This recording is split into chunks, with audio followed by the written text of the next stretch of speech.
tu t'entoures de gens qui sont plus expérimentés, qui ont traversé exactement les mêmes doutes que toi. Et donc, du coup, quand tu leur parles de tes doutes, ils savent exactement de quoi tu parles et ils vont te rassurer et ils vont être un peu des rôles modèles, des mentors pour te lancer. Bienvenue sur Vision, le podcast qui parle business, entrepreneuriat, mindset et développement. Je suis Pauline Sarda, entrepreneur depuis 2018. Mon objectif est de te faire comprendre qu'à partir du moment où tu prends tes responsabilités, tout est possible. Mais c'est seulement si tu te mets en action, et justement, c'est ma spécialité. Alors si tu veux construire et développer ton business tout en restant focus sur l'essentiel, tu es au bon endroit. Save the date pour un rendez-vous par semaine, seul au micro ou accompagné d'un ou plusieurs invités. On démarre maintenant avec l'épisode du jour. Aujourd'hui, sur le podcast, je reçois Julia Contaradiou pour parler de réseau. Mais avant d'aller un petit peu plus loin sur le sujet justement, écoute Julia, je te laisse l'espace de nous dire qui tu es et ce que tu fais, tout simplement. Salut Pauline, merci beaucoup pour l'invitation. Donc moi, en effet, je forme des gens au réseau et aussi au personal branding. J'ai formé notamment des étudiants à l'art du réseau et personal branding, c'est plus des entrepreneurs. Et du coup, tout ça, je l'ai appris sur LinkedIn parce que en fait, quand j'ai commencé à développer mon réseau pendant que j'étais étudiante, en fait, c'était en plein confinement, donc je me suis vraiment mise à fond sur LinkedIn et j'ai fait toutes mes rencontres comme ça. Donc je pense que ça aidera ta communauté qui est justement beaucoup sur le digital à tisser un réseau à la fois en présentiel et en physique. Super. Bah écoute, merci beaucoup d'avoir accepté mon invitation. Et justement, si je t'ai invité, t'en as parlé là sur le podcast, c'est parce que le réseau, c'est un de tes sujets de prédilection. Et si j'ai voulu pardon, aussi qu'on aborde ce sujet sur Vision, particulièrement, c'est parce qu'il y a énormément de croyances, en tout cas, je trouve, sur le réseau de façon générale. La première, c'est qu'il y a beaucoup d'entrepreneurs et de personnes même qui sont persuadées de ne pas avoir de réseau. Et la deuxième, c'est que ça peut être aussi hyper mal vu, en tout cas, je trouve, en France, où on a plutôt tendance à appeler ça le piston. Mais peut-être qu'on aura l'occasion d'en parler tout au long de l'épisode. Alors, du coup, la première question moi, que j'ai envie de te poser, Julien, c'est est-ce que tout le monde a du réseau? Tu vois, grande question, déjà de base. Alors oui, tout le monde a du réseau, ça c'est clair parce qu'en fait le réseau, il faut le voir comme de ton entourage, en fait, il faut le voir comme des connexions. Donc en fait, tout le monde a un cercle autour de lui. Et après, ce qu'il n'y a pas, que tout le monde n'a pas, c'est que selon peut-être le milieu social dans lequel tu as grandi, t'as pas forcément un réseau de la même, comment dire, du même prestige ou comment dire. Tu vois, t'as pas le même cercle de Mm. contact si tu as des parents qui sortent d'HEC avec que des amis qui ont fait HEC et qui sont entrepreneurs depuis plusieurs générations, que si tu as des parents qui ont été ouvriers, que tu as grandi en province, etc. Mais c'est important de se rappeler que tout le monde a un réseau et ton premier réseau, tu vois, c'est ta famille, tes amis, c'est les commerces autour de chez toi, c'est tes voisins. Enfin, en fait, tout ce premier cercle-là Mm. qui est hyper important, c'est les personnes avec qui tu as étudié, etc. Et après, la deuxième chose à dire, une fois que tu as dit que tu as du réseau, c'est qu'en fait, même si tu pars pas avec un réseau de départ, le réseau, ça se crée. Et ça, c'est hyper important de pas partir avec une croyance limitante en mode, ah, mais j'ai pas de réseau, mais je peux pas faire. En fait, le réseau, c'est comme des muscles. En fait, même si t'as pas de muscles à la base, tu vas à la salle et tu t'entraînes, c'est pareil. Là, si t'as pas de réseau, tu peux aller à des événements, tu peux contacter des gens sur LinkedIn. Donc ça, c'est trop cool parce que même si tu es en province où tu te dis, oui, mais j'habite pas à Paris, il n'y a pas d'événements autour de moi, en fait, LinkedIn, c'est ton terrain de jeu de networking par excellence. Et ce qui est très cool en plus, c'est que dans l'entrepreneuriat, c'est beaucoup plus démocratisé en fait d'échanger entre pairs que ça peut être dans le salariat. Et donc du coup, moi, j'essaye vraiment de distiller ces croyances pas limitantes, du coup positives, de dire que même si tu pars pas avec un réseau, tu peux te le créer pendant ton aventure. Complètement, je suis hyper d'accord avec toi. Et d'ailleurs, là, tu parlais beaucoup de LinkedIn, mais moi, je pense que, et peut-être que tu pourras me dire ce que tu en penses, je pense que le réseau aujourd'hui, oui, c'est sûr que les réseaux sociaux, de façon générale, ils nous accompagnent en tant qu'entrepreneurs et ils accompagnent les entrepreneurs à faciliter les mises en relation, à faciliter le fait que justement, tu vois, le premier cercle, le deuxième cercle, le troisième cercle, qui puissent être proches les uns des autres. Mais je pense, et tu vois, on a un de nos challenges là qui s'appelle Dynamite 45 qui accompagne les entrepreneurs à développer leur business et surtout à construire leur offre et à trouver leurs clients. Et sur ce challenge-là, nous, on leur recommande effectivement de d'abord aller chercher le premier cercle. Donc d'abord, c'est con, mais la famille, les amis. et pas forcément via LinkedIn, tu vois. C'est-à-dire que oui, il y a LinkedIn, mais genre envoyer des mails, envoyer des messages, envoyer, enfin voilà, aller leur parler, tu vois. Qu'est-ce que tu en penses de ça? En fait, je trouve que c'est hyper intéressant parce que, en fait, autour de soi, on n'en a pas forcément conscience, mais il y a déjà des gens qui peuvent nous aider, tu vois. Donc, je suis totalement d'accord avec toi. Le premier réseau, il est très souvent sous-estimé, alors qu'en fait, on peut vraiment s'en servir quand on développe un business parce que ça va faire jouer le bouche à oreille, en fait. Et ça va faire jouer, tout le réseau de ton réseau. Donc, ça va pas toucher, en fait, que la personne directement. D'ailleurs, il y a de fortes chances que les personnes avec qui tu vas parler directement ne puissent pas t'aider directement. Par contre, elles Mm. vont connaître des gens qui vont pouvoir t'aider. Ou alors, elles vont connaître des gens qui connaissent des gens qui peuvent t'aider. Et en fait, c'est ce deuxième et troisième cercle-là qui sont vraiment importants. Et c'est pour ça qu'il ne faut pas se priver de parler de son projet autour de soi, même quand au début tu dis, ah, bah, ça sert à rien, il ne travaille pas dans mon secteur. Et donc, du coup, moi, je m'en suis rendu compte de ça parce que pendant, tu vois, 2 ans, j'avais développé mon réseau à fond sur LinkedIn, faisais des nouvelles connexions avec des gens que je connaissais pas à la base. Et c'est il y a que très récemment que je me suis rendu compte du pouvoir de ce premier cercle-là, tu vois, Mm. parce que c'est mon voisin qui a vu mes posts LinkedIn et en fait, je lui avais jamais parlé de ce que je faisais, donc il pouvait pas savoir, mais il a vu une post LinkedIn et il a vu que je donnais des conférences. Et en fait, Ouais. il m'a invité à donner une conférence et à suivre une formation que délivrait gratuitement le Rotary pour les jeunes. Et donc, du coup, il m'a fait bénéficier pendant 3 jours de cette formation à la prise de parole en public. Et grâce à ça, j'ai pu rencontrer plein de conférenciers qui étaient hyper expérimentés et qui m'ont fait énormément progresser. Et je me suis dit, mais c'est trop drôle qu'en fait, j'ai dû attendre de poster sur LinkedIn et que lui, il voit mon projet sur LinkedIn pour faire le lien alors qu'il habite à 2 étages de chez moi, tu vois. Ouais. Donc voilà, si j'avais plus eu le réflexe et plus osé parler un peu de mes projets autour de moi, j'aurais bénéficié de cet effet-là beaucoup plus tôt dans ma carrière, on va dire. Bah, de toute façon, j'ai envie de te dire, l'important, c'est de s'en rendre compte, hein. Maintenant, de toute façon, t'en as fait aussi un peu ton porte-étendard. Donc, la preuve que peu importe d'où on vient, entre guillemets, on peut aussi apporter énormément aux autres après. Et du coup, comment on s'y prend pour créer son réseau? Genre, la question phare, tu vois, de l'épisode, j'ai envie de dire, hyper large. Mais si tu avais quelques étapes peut-être à donner ou voilà, pour aider les personnes qui nous écoutent. Ouais, bien sûr, bah, avec grand plaisir. Donc moi, je dirais, la première chose que tu fais quand tu développes ton réseau, c'est un petit peu, demande-toi déjà pourquoi tu veux développer ton réseau.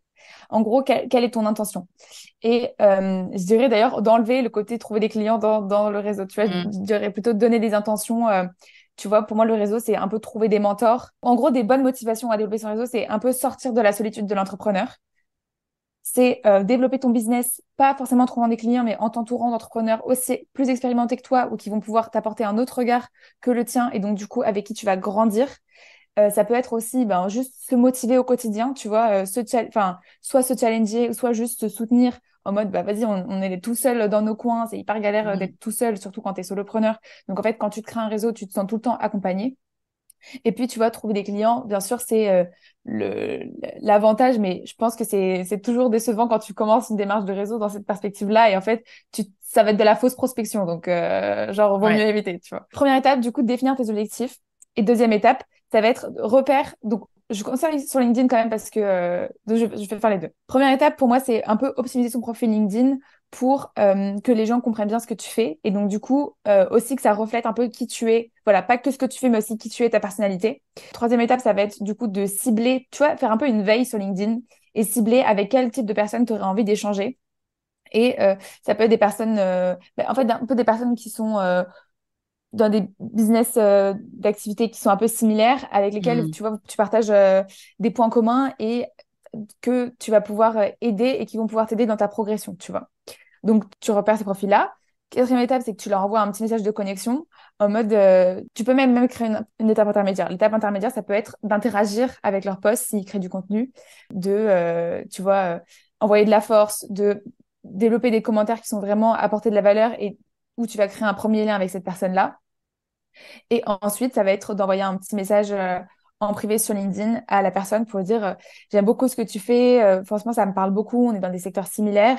Moi, je suis dans une démarche où j'ai envie de rencontrer d'autres entrepreneurs comme moi parce que voilà, je me sens un peu isolée. Peut-être que c'est aussi ton cas.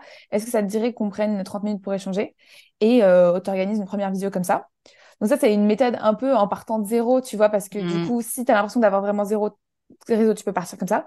Mais c'est pas forcément la méthode la plus simple, étant donné que tu fais du contact un peu à froid sur LinkedIn avec des personnes que tu connais pas. Donc, un truc que tu peux faire aussi, c'est de repérer dans ta ville les événements qui sont Ouais. organisés pas forcément dans ta ville, mais du coup, les événements aux alentours de chez toi, tu vois. Ça peut demander un petit peu de mobilité, mais c'est pas grave, tu vois. C'est aussi le but de sortir un peu ta zone de confort quand tu crées du réseau, d'aller dans des cercles où t'as pas l'habitude d'aller.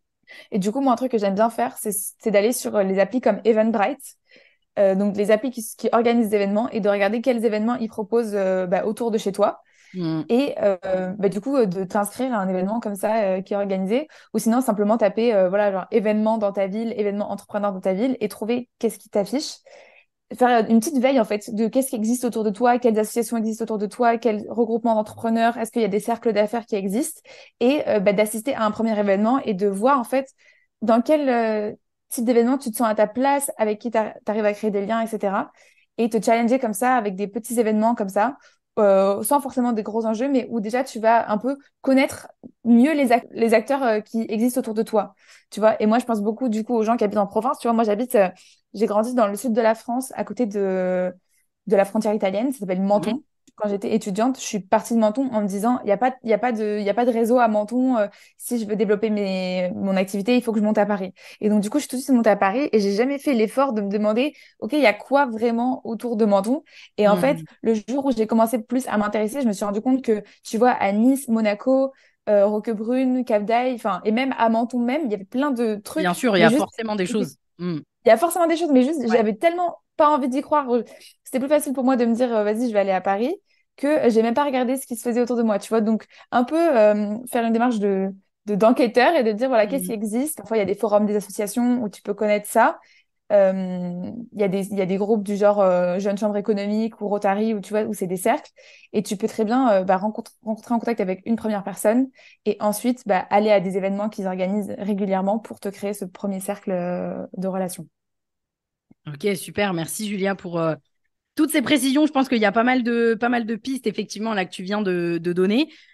Moi, j'aurais un truc à ajouter. Je trouve que c'est important de faire attention à bien faire la différence entre, justement, tu l'as dit, tu en as parlé, tu as dit, souvent, si vous partez du principe que vous allez trouver du business en faisant du réseau, c'est peut-être pas forcément le bon truc à faire. Et je suis assez d'accord avec toi, mais je pense qu'il y a quand même une différence à faire entre les différents types de personnes que tu peux être amené à rencontrer, à savoir, donc ça peut être des potentiels clients, certes, mais la plupart du temps, en réalité, tu es déçu parce que les potentiels clients, c'est peut-être 0,2% des gens que tu vas rencontrer. Et tout le reste, tu vas avoir des partenaires et des prescripteurs potentiels. Et je pense que ça me semble important de savoir qui sont tes prescripteurs potentiels. Donc, pour bien comprendre, les prescripteurs, ce sont les gens qui vont être amenés à vous recommander. Ou alors, potentiellement, je vais parler des partenaires qui peuvent être amenés à travailler avec vous. Donc, souvent, c'est des métiers qui sont périphériques à votre activité. Et donc, ça me semble important de bien faire la nuance entre les deux. Et aussi de pourquoi pas, tu parlais des événements networking, aller aux événements networking, là, effectivement, où se trouve votre cible. J'imagine que tu peux nous donner un exemple par rapport à ça. Ok, donc en fait, j'étais à un séminaire de David Laroche là, il y a quelques mois, et j'ai rencontré une fille, son business était d'automatiser de l'IA pour des solopreneurs, en fait, leur faire gagner du temps. Donc, comme leur automatiser le plus de tâches possible. Et en fait, elle détestait prospecter, et elle me disait, maintenant, je vais dans des séminaires comme ça, et en fait, toute ma cible est dans ces séminaires-là. Et donc, du Mmh, coup, donc c'est des séminaires payants, hein, donc c'est un certain tarif, c'est des ouais. séminaires business qui durent 4 jours. Mais en fait, elle disait, c'est tellement rentable pour moi d'aller dans ces séminaires que je signe plusieurs clients dans le séminaire. Et en fait, comment dire, mon nouveau canal d'acquisition, en fait, c'est ces séminaires de networking. Donc, c'est pas toujours vrai de dire que tu as totalement raison sur ça, que tu dois pas te mettre dans une démarche réseau pour trouver des clients, parce que bien sûr que le networking est un booster de business, Ouais. mais c'est juste de savoir bien, en fait, savoir bien quand on le fait et quand on le fait pas, tu vois. Quand tu vas dans un événement où il y a ta cible, tu vas savoir que tu vas te mettre dans cette démarche-là, mais ne pas être tout le temps dans cette démarche-là, parce que en fait, sinon tu vas uniquement essayer de connecter avec des gens qui sont pile ta cible, alors en fait, tu vas oublier de connecter avec des gens qui sont des prescripteurs, comme tu disais justement. Ouais, non, complètement. Et il y a aussi une erreur, je trouve, que beaucoup d'entrepreneurs font quand ils vont à des événements networking, c'est ce qui se passe après l'événement. Parce que je trouve que là, il y a une grosse erreur. C'est-à-dire qu'il y a énormément d'entrepreneurs qui font l'effort d'aller à des événements réseau. Et déjà, congrats, hein, parce que vous faites ce que énormément d'entrepreneurs ne font pas. Donc, bravo. Vous osez le faire et tout. Donc, ça, c'est génial. Mais si vous voulez aller plus loin, il y a un truc, moi, je trouve, qui est infaillible. C'est ce qui se passe après. Et donc, c'est-à-dire ne pas seulement récupérer les cartes de visite, mais déjà, je sais, les cartes de visite, elles sont superbes, elles sont magnifiques et tout, vous avez envie de les garder comme ça, mais non, écrivez dessus, écrivez le lieu, écrivez des choses qui vont déjà vous faire vous souvenir de ces personnes-là, et surtout, derrière, pour moi, il faut qu'il y ait une certaine méthode, c'est-à-dire au moins rentrer peut-être les personnes qui sont intéressantes là où ils doivent être dans votre CRM, enfin en faire quelque chose, envoyer des messages derrière, clairement en faire quelque chose. Et du coup, on vient à la question que j'avais envie de te poser, comment on l'entretient, ce réseau, une fois qu'on a déjà un petit peu compris comment ça fonctionnait? Alors, totalement d'accord avec toi. En fait, collectionner des cartes de visite ne permettra à personne de développer Non. son réseau. Donc, la meilleure chose à faire, en fait, c'est que dès que tu as une carte de visite, tu ajoutes les personnes sur ton téléphone ou sur LinkedIn, et ensuite tu leur envoies un message très très important. Et donc, tu leur envoies un message personnalisé avec à chaque fois un petit message pour te dire, bah voilà, ça m'a fait plaisir. Et peut-être si tu as des conseils en plus à apporter à cette personne, de lui donner ces conseils à ce moment-là. Tu vois, parfois, tu as des échanges avec elle et vous êtes confié des trucs, etc. Donc toi, j'aime bien, il y a en anglais, dans cette expression, follow up with value, tu vois. Mmh. C'est pas juste te dire, ah, ça m'a fait plaisir de te rencontrer, c'est qu'est-ce que tu peux apporter à la personne dès que tu vas l'ajouter sur les réseaux, qui va l'aider par rapport à ce que elle t'a partagé de son activité. Donc, du coup, pour répondre à ta question, comment on entretient une raison, première chose, c'est apporter de la valeur. Donc, comment tu apportes de la valeur? Plus tu connais bien la personne que tu as rencontrée ou plus tu t'intéresses à ce qu'elle fait, plus tu vas savoir de quoi elle a besoin. Et donc, du coup, plus tu seras en mesure de lui apporter de la valeur. Et comment tu fais ça? Tu poses des questions, tu vois, genre, tu essayes de bien comprendre l'activité de la personne. Et du coup, dès que tu rencontres des gens, tu peux être, toi, un prescripteur pour son business. Et donc, Mmh. du coup, lui envoyer des clients potentiels, euh, la taguer quand il y a des choses qui peuvent l'intéresser. Tu vois, moi, tous les entrepreneurs que je rencontre, quand je vois un peu des concours de pitch ou des prix, etc., j'essaie de les taguer. Et du coup, il y en a plein qui ont participé grâce à ça. Et donc, toi, tu deviens un connecteur. Ça peut être aussi dès que tu penses à eux, ça c'est Mmh. un truc simple, mais en fait, dès que tu penses à quelqu'un, genre tu dis, ah, il y a 6 mois, ça fait, je me demande ce qu'elle devient. Au lieu de rester dans ta tête en mode, je me demande ce qu'elle devient et ne pas faire, juste prends la petite action de dire, comment ça va, je pensais à toi parce que je faisais ça, on s'était parlé, t'en Ouais. étais à ce stade-là, qu'en est-il maintenant? Ça te dirait qu'on prenne un café pour qu'on se raconte un peu nos updates, tu vois?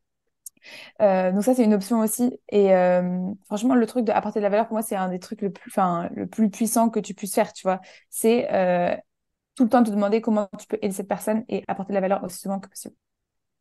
Ok, top. Donc, apporter de la valeur et s'intéresser finalement sincèrement j'allais dire à notre réseau, mais même aux gens, j'ai envie de te dire, pour mieux les connaître. C'est presque, enfin, c'est même pas presque, c'est juste de l'intelligence relationnelle. Moi, tu vois, j'ai envie de dire. C'est clairement de l'intelligence relationnelle. Et moi, j'irais même plus loin en disant, parce que j'en ai parlé juste avant, pour moi, et ça, des fois, ça peut être mal vu, mais je vais m'expliquer un petit peu. Entretenir son réseau, pour moi, si on veut vraiment bien le faire, certes, il y a les réseaux sociaux, mais il y a aussi le fait d'avoir un outil de suivi qui s'appelle un CRM. Et le CRM, ce n'est pas seulement pour faire du business en mode straight to the point. C'est aussi votre cerveau. Dans votre cerveau, vous ne pouvez pas retenir toutes les personnes que vous rencontrez partout, encore moins avec les réseaux sociaux. Et donc, je prends très souvent cet exemple. On a tous, et je pense que toi aussi, Julia, on a tous dans notre agenda ou dans notre, tu vois, notre Google Agenda, on a tous les anniversaires des gens qu'on apprécie, tu vois. Et moi, je le vois exactement de cette façon-là. C'est-à-dire que tu mets ces gens-là dans ton agenda parce que tout simplement, tu as des milliards de choses en tête, mais parce que justement, tu ne veux pas oublier d'aller leur souhaiter. Et donc, pour moi, c'est exactement la même chose. Les gens qu'on rentre dans son CRM, pour moi, c'est du care pur. C'est genre, je ne veux pas oublier cette personne, je veux revenir vers elle, je veux revenir lui demander des nouvelles. Et pour moi, il y a aussi une routine à avoir comme ça, qui peut paraître stratégique, qui l'est dans une part, certes, mais typiquement, et moi, c'est véridique, je ne rentre jamais dans mon CRM sur la partie réseautage jamais des gens que je n'apprécie pas. Tu vois, qu'il n'y a pas eu de feeling. Donc, vraiment, qu'est-ce que tu penses de ça? Et est-ce que tu penses que ça fait partie justement de comment on entretient son réseau, tu vois? De le faire de manière Je plus suis totalement d'accord avec consciente. toi. Et tu vois, moi, j'ai beaucoup changé d'avis par rapport à ça parce qu'au début, moi aussi, ça Ouais. m'était assez mal à l'aise d'avoir un genre Mmh. de CRM parce que du coup, c'est vrai que ça a commercialisé un peu la relation. Et en fait, j'ai totalement changé d'avis en me disant juste, c'est comme un suivi, enfin, comme un calendrier, tu vois, à l'époque, ma mère, elle avait un petit répertoire pour mettre tous ses contacts, Ouais. etc. Mais c'est un peu ça, tu vois, parce qu'en Ouais. fait, LinkedIn, aujourd'hui, ça fait plus le taf efficacement parce que, surtout quand tu crées du contenu, tu as tellement de gens que tes contacts, ils se noient dans la masse. Et donc, du coup, ça te permet de faire un vrai suivi de savoir quand est-ce que tu as pris des nouvelles, etc. Donc, je suis maintenant très pour. J'ai pas encore mis en place ce suivi-là. J'avais commencé à le faire avec un outil qui s'appelle Folk, qui est Ouais. hyper cool. Oui. Toi, je sais pas sur quel outil tu utilises pour le faire, mais franchement, c'est un truc Ouais, qui Folk, est il est dans ma top. tête depuis longtemps, Ça. de Mm. vraiment me poser et de rentrer tous mes contacts là-dedans et mettre à quelle fréquence j'ai envie de leur écrire ou tu vois, un truc comme ça. Et je trouve que c'est hyper important et c'est pas opportuniste ou c'est pas calculateur, c'est juste, comme tu dis, prendre le temps. Savoir, enfin, programmer ce petit rappel pour te dire j'ai envie Ouais, de de prendre des nouvelles de cette maintenir la personne. relation. Elle me Ouais, voilà, c'est des personnes qui me sont Ouais, chères et j'ai pas envie de perdre le lien juste parce que j'ai pas pensé, juste parce que le temps passe, que exactement. en fait on a des vies ouais, on a des vies bien remplies. Totalement d'accord avec toi. Ok. Est-ce que tu as des exemples de... bon, c'est sûr que tu en as des exemples de à quoi ça t'a servi, toi, voilà, de faire fonctionner ton réseau. Ouais, alors en fait je vais te faire par ordre de ma évolution dans Ouais, l'entrepreneuriat, tu vois. Donc en fait au tout début, développer mon réseau ça m'a servi à comprendre ce que j'aimais faire, tu vois. Parce que en fait, moi, j'étais étudiante, donc je savais que je voulais pas être salariée, mais j'avais vraiment très, très peu d'idées de ce que je voulais faire. Et en fait, développer mon réseau, ça m'a déjà permis de m'ouvrir un peu le chakra et de comprendre tout ce qui existait aujourd'hui en termes de services, business en ligne, comprendre qu'il y avait des digital nomades, des infopreneurs, des gens qui créaient des agences, des gens qui créaient du conseil. Enfin, tu vois, comprendre toutes les opportunités qui s'offraient à moi. Ensuite, ça m'a permis de me donner de la confiance quand je me lançais. Parce que du coup, tu t'entoures de gens qui sont plus expérimentés, qui ont traversé exactement les mêmes doutes que toi. Et donc, du coup, quand tu leur parles de tes doutes, ils savent exactement de quoi tu parles et ils vont te rassurer et ils vont être un peu des rôles modèles, des mentors pour te lancer. Ensuite, ça peut être aussi que si tu as dans ton réseau des personnes qui font la même chose que toi, ils vont te donner un peu des plans d'action. En fait, ils vont t'aider à te lancer parce que ils sont, enfin, en fait, ils savent par quoi t'es passé. Donc après, tu peux me dire que dans certains secteurs où il y a de la concurrence, les gens ils vont pas te donner exactement comment faire. Mais moi, typiquement, quand je me suis lancée dans le ghostwriting, je connaissais quelques personnes qui étaient ultra bienveillantes, qui étaient ghostwriters. Et en fait, ouais, c'était des personnes qui, leur business, il roulait bien, tu vois. Donc, ils étaient pas dans la menace de me dire, oh là là, elle vient de me concurrencer. Ils étaient ouais. dans un état d'esprit d'abondance, en mode, mais tiens, mais bien sûr que je vais t'aider, tu vois. Et si tu as des questions sur comment on gère avec des clients, ben, je vais y répondre. Et donc, ça m'a apporté beaucoup de clarté, en fait, sur les premiers jalons, les premières briques à mettre en place quand tu t'as décidé que tu allais te lancer. Ensuite, ça m'a apporté ben, clairement des opportunités d'affaires, tu vois. Donc, ça m'a apporté Ouais. des contrats de freelance et des conférences. Et ce qui est trop drôle, c'est que vraiment, c'est à chaque fois, je m'y attendais pas en fait. Ça vient vraiment des personnes où t'as pas du tout créé un lien pour ça et ça te Ouais. surprend d'une certaine manière. Tu vois, j'aurais jamais prédit à la base que cette rencontre allait déboucher sur un truc, un partenariat. C'était juste des gens que je kiffais, que j'aimais sincèrement et j'aimais trop passer du temps avec eux et j'aimais trop échanger avec eux. Et donc, du coup, ben, ils m'ont sollicité pour collaborer avec eux. Et ensuite, ça m'a apporté ben, beaucoup d'opportunités d'interviews, de conférences, etc. Ouais. Donc ça revient un peu dans l'esprit du business, mais De la ça m'a visibilité apporté indirectement. De la ouais, en fait ça visibilité m'a apporté ouais, c'est clair, ça m'a apporté de la et d'opportunités visibilité. tout court. En fait, ça m'apporte aussi c'est comme si j'avais plein de coachs autour de moi, genre je sais pas comment expliquer mais c'est Ouais. comme si j'avais plein de coachs et plein de mentors au quotidien. Et donc du coup, j'ai l'impression d'être jamais seule dans mes décisions parce que je sais que j'ai tout le temps des gens avec qui je fais des co-dev, avec des gens Ouais. avec qui tu vois, on s'appelle, on se challenge, etc. Et ça me permet vraiment d'avancer, tu vois. Par exemple, là, aujourd'hui, je bosse avec Nina. Donc, Nina, c'est mon réseau avec les autres coachs qui travaillent chez Armenta Fraise. Et donc, Mhm. du coup, avec elle, vraiment, on est une tribu. Et dès que je lui parle de mes projets à côté, de mes conférences et de mon podcast, ben, c'est un vrai soutien, tu vois. Et ça, Mhm. vraiment, pour moi, le côté soutien, c'est un des bénéfices les plus forts. Bien sûr, tu as le business, tu as les clients, le chiffre d'affaires, mais une fois que tu sors de ça, le côté tribu, créer sa propre tribu, je trouve ça hyper important parce que ça te permet de toujours te sentir entouré. Tu vois, même si tu es solopreneur et que tu n'as pas Ouais, d'équipe, c'est ça. en fait, Mhm. tu te crées ta propre équipe et tu vas avancer ensemble et tu vois, tu te soutiens ensemble. Ça, je trouve ça hyper fort. Et donc, du coup, je conseillerais aux gens, tu vois, chaque fois que tu te lances dans un nouveau projet, entoure-toi de personnes qui ont le même projet que toi, avec qui tu peux avancer dans la même direction, tu vois. D'ailleurs, un truc qui est important, c'est que quand tu développes ton réseau, c'est important de s'entourer à la fois de personnes qui sont plus avancées que toi, parce que du coup, eux, ils vont t'apporter l'expérience, à la fois de personnes qui sont au même niveau que toi, parce que du coup, eux, ils vont traverser exactement les mêmes problématiques, et peut-être qu'ils les ont résolues, peut-être il y a 2 semaines, ils ont pile Mhm. réussi à résoudre ça, et donc du coup, ils comprennent vraiment ce que tu vis au jour le jour, alors que quelqu'un qui a fait ça il y a 10 ans, bon, il se rappelle plus du syndrome de l'imposteur, etc. Et des gens qui sont aussi plus inexpérimentés, que toi, tu vas pouvoir aider donc dans la partie give, tu vois, et qui vont aussi te permettre d'alimenter ce cercle vertueux, de dire que tu vas donner et tu vas recevoir d'autre part, tu vois. Souvent dans le réseau, tu donnes, mais tu reçois pas forcément des mêmes personnes à qui t'as donné, mais tu vois, tu alimentes cette boucle vertueuse-là. Donc voilà, j'ai donné plusieurs trucs en un, mais Ouais, ouais, mais oui, oui. je préfère le dire tant que ça me vient. Ouais, ouais, non, mais je pense que c'est assez clair, hein, ce que tu as dit. Effectivement, tu as dit pas mal de choses, mais moi, c'est pareil. Je pense que je peux en dire autant. C'est-à-dire que j'ai eu, grâce au développement du réseau, mais pas seulement de LinkedIn, au développement de mon réseau aussi tout court, j'ai eu la possibilité de faire des conférences, d'être invité sur des tonnes de podcasts. Je compte même plus le nombre de podcasts sur lesquels je suis intervenue, tu vois, aujourd'hui. Évidemment, j'ai eu des opportunités d'affaires, mais parce que là aussi, il y a une stratégie derrière. Donc, on est complètement d'accord qu'aujourd'hui, je pense qu'on peut juste pas se passer de développer son réseau. C'est juste indispensable. Et d'ailleurs, toi, je sais que tu accompagnes aussi les étudiants. Et je pense que moi, je suis intervenue il y a longtemps, hein, j'interviens plus maintenant, mais j'intervenais aussi dans les écoles supérieures pour parler justement de ce sujet-là. Et je me souviens que je leur disais, votre réseau, il commence maintenant. Parce qu'ils ont la sensation que ouais, c'est bon, on est à l'école, ça sert à rien. Non, non, mais même ton prof de marketing, là, en fait, c'est ton réseau, tu vois. Et donc, du coup, je pense qu'effectivement, c'est hyper, hyper important de le développer et le plus tôt possible. Et même si vous avez la sensation que vous n'en avez pas, en fait, vous en avez toujours. Tu parlais justement, dans le développement du réseau, tu parlais beaucoup OK, ben, on a des gens, entre guillemets, près de nous, et puis des gens, et puis aussi, tu as, comment dire, enfin, même si c'est pas le bon mot, mais tu as hiérarchisé quelque part un peu le réseau. Comment tu peux expliquer quelle est la différence finalement, puisqu'on en entend beaucoup parler, entre le premier cercle de réseau, le deuxième cercle de réseau, le troisième cercle de réseau? Comment tu pourrais l'expliquer simplement? Je dirais que le premier cercle de réseau, c'est en fait les gens avec qui, tu vois, ta famille, ton entourage, les gens que tu vois régulièrement. Euh, Ça peut être si t'es salarié, tes collègues de travail, ça peut être si t'es étudiant, les gens que tu vois tous les jours en cours, tes profs. Enfin, en fait, c'est avec qui tu as un contact direct.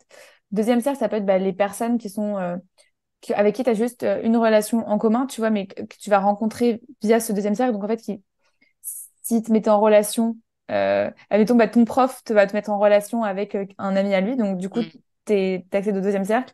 Et troisième, ça va être genre ami d'amis, tu vois, pour le dire simplement, je le dirais comme ça. Ouais, Ou bah t'avais oui. qui t'as genre une relation en commun et deux relations en commun. Et c'est pour ça qu'on dit que, enfin, je sais plus exactement le nombre de poignées de main, mais qu'on dit que tout le monde est à 5 poignées de main de Barack Obama ou je ne sais plus quoi exactement. Mais c'est ça, finalement, le fonctionnement du réseau. Du coup, là, on va arriver déjà quasiment à la fin de notre épisode. C'est quoi la première chose que tu dirais à un entrepreneur qui veut développer son réseau pour passer à l'action? Je ne sais pas si on peut faire la différence entre un entrepreneur qui démarre versus un entrepreneur plus avancé. Soit un qui peut, enfin un conseil, on va dire, ou quelque chose d'actionnable pour les deux types d'entrepreneurs, si on veut, ou alors et l'un et l'autre. Ok. Je vais commencer du coup, pour les débutants. Mhm. En fait, quand tu développes ton réseau, pour moi, c'est ouais, aller créer un premier contact avec quelqu'un, tu vois. La première chose que tu peux faire, c'est créer un premier contact. Donc, soit aller repérer les événements près de chez toi, soit contacter quelqu'un sur LinkedIn ou sur des sites qui sont spécialisés, tu vois. Quand tu entreprends, il y a pas mal de sites de mentorat euh, qui sont hyper puissants parce qu'en fait, sur LinkedIn, tu vas faire un contact un peu à froid, donc t'es pas trop sûr que quelqu'un va te répondre. Alors que sur ces plateformes-là, les gens sont beaucoup plus dispo et ils sont là pour ça. Donc, je peux citer par exemple My Job Glasses. Et dessus, il y a pas mal d'entrepreneurs, des gens qui sont indépendants à leur compte, etc. Donc, tu peux très bien écrire un message à ces personnes-là, te créer un compte gratuitement et planifier une première visio Mhm. et profiter déjà de l'effet du réseau. Et quelqu'un qui est du coup peut-être plus avancé, je le disais, juste simplement de recontacter quelqu'un qu'il Ouais. a déjà rencontré par le passé, tu vois. En fait, ne Mhm. pas repartir de zéro, mais juste capitaliser sur les rencontres qu'il a déjà faites et qu'il n'a pas entretenues. Donc, écrire à cet ancien collègue, écrire à des personnes avec qui qu'il a rencontré au début de son aventure entrepreneuriale, prendre des nouvelles de son évolution, pourquoi pas réorganiser un café avec cette personne, etc. Mais je dirais plutôt, du coup, relancer le réseau que repartir de zéro. Ok, top. Merci, Julia. Je pense que je n'aurais pas dit mieux là. Recontacter quelqu'un, je pense que c'est la meilleure des choses à faire. Est-ce que tu as peut-être un dernier truc à ajouter? Peut-être des choses qu'on n'aurait pas dites, parce qu'en vrai, le sujet est super large. On aurait pu parler de mille et une autres choses. Mais est-ce que tu as peut-être un mot de la fin? Ouais, avec plaisir. Bah, moi, le mot de la fin, ce serait vraiment le côté give dans le réseau qui est hyper important. Mhm. Tu le disais au début de l'épisode, le réseau est assez mal vu parce que les gens trouvent ça opportuniste. Mais en fait, Ouais. à partir du moment où tu comprends que le réseau, c'est vraiment de l'échange et de la générosité, ça change totalement ta vision de voir le réseau. Et si tu te mets dans un mode, en fait, dès que je rencontre quelqu'un, je peux lui apporter quelque chose, je peux le mettre en relation avec quelqu'un que je connais, je peux lui envoyer des ressources qui vont l'aider, ben, ça va totalement changer ta perception parce que tu te dis que tu vas créer des cercles vertueux autour de toi et tu verras plus du tout ça comme quelque chose d'opportuniste, d'intéressé, mais tu verras juste des entrepreneurs qui galèrent ensemble et qui s'entraident ensemble et ça fait un truc qui fait du bien en fait. Super. Merci, Julien. Je te remercie infiniment pour le temps que tu m'as accordé. Et puis, je te dis à très vite. Bye bye. Ciao. Et voilà les 7 choses à retenir de l'épisode. La première chose, que tu démarres ton activité ou non, tu l'as compris, LinkedIn est un réseau social précieux et incontournable pour pouvoir développer ton réseau. Et d'ailleurs, c'était sa fonction première quand LinkedIn est né. Deuxième chose, prends l'habitude de faire une demande de connexion à toutes les personnes que tu rencontres avec un message pour rappeler le contexte. Troisième point, arrête de penser qu'il faut aller chercher de nouvelles personnes et regarde déjà autour de toi toutes les personnes que tu as. Tu peux choisir de leur envoyer un mail, de les contacter par téléphone pour leur expliquer ce que tu fais aujourd'hui. Bref, créer du lien tout simplement avec les personnes qui t'entourent et pas seulement dans ton cercle business, parce que les personnes qui t'entourent proches de toi peuvent aussi avoir des contacts business à te donner. Quatrième point, munis-toi d'un outil CRM pour pouvoir maintenir le lien et être sûr de n'oublier personne. Je ne le dirai jamais assez. Cinquième point, rends-toi à des events de networking online ou en présentiel pour pouvoir connecter avec des prescripteurs, partenaires et potentiels clients. Sixième point, donne de la valeur aux autres. Recommande-les dès que tu en as l'occasion et ça te reviendra de toute manière tôt ou tard. Bien sûr, il ne faut pas recommander pour recommander, il faut le faire si vraiment tu penses que les personnes en face de toi en ont besoin, on est d'accord.